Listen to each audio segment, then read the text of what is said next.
Araçların bakımı tatillerin başlamasıyla önümüzde bayram tatilleri var.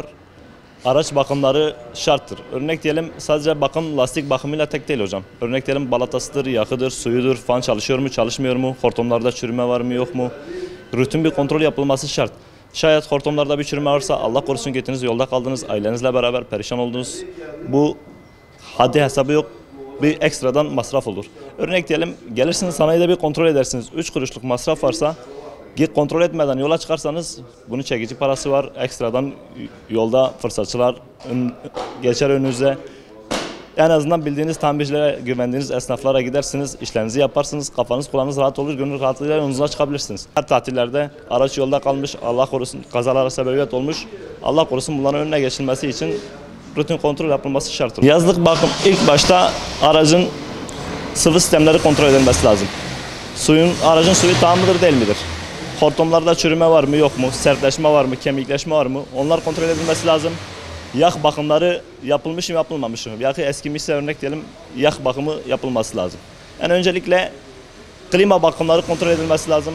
Yani yolda giderseniz klima sistemleri çalışmasa, klima gazı eksikse, polen filtresi kirliyse, bugün bir polen filtresinin kontrol edilmemesi, insan klimayı çalıştırınca o polen filtresinin içindeki kiri, nemi, buharı hepsi insanı soluyor ve hastalıklara sebebiyet oluyor.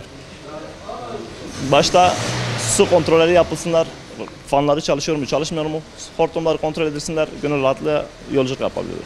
Yazlık bakımını bakmaya gelmişiz de yalnız bütün bakımlarını yaptırdık. Yolda kalmaması için her türlü bakımı buradan yaptırıp gideceğiz. 6 ayda bir gelip bakımını yaptırıp gidiyoruz. Yaz aydır, sıcaktır, yolda kalmaması için, perişan olmaması için gelsin bakımını yapsın gitsinler. Herkese tavsiyemiz budur. Azat me olay bakıma araba gittim, gelen bakıma gittim, yaz bakıma gittim. Gelen bakıma gittim, bu yaz bakıma gittim az.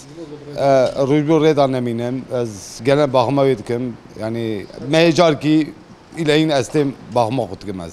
Bu rahatlık ve havin germe, am tuhazın rahatlık am suar sıkıntısız der bazı ve am bir avay am tuhazın her gav am davazı ama herkes vere bakma arabi kubke.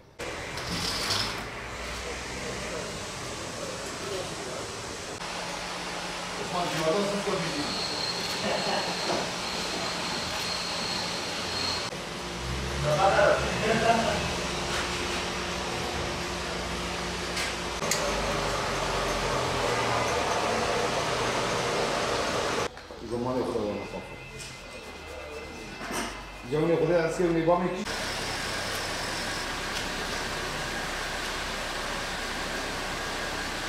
Bakım etkileştiriyoruz, bir daha ötme yapıyoruz.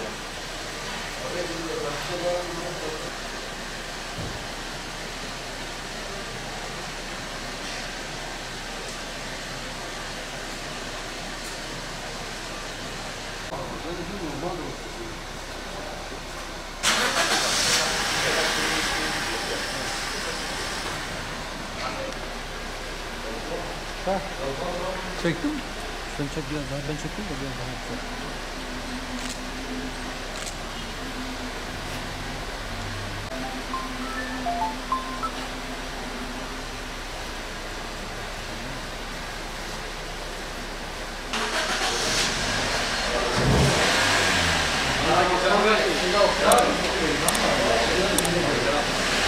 Geçen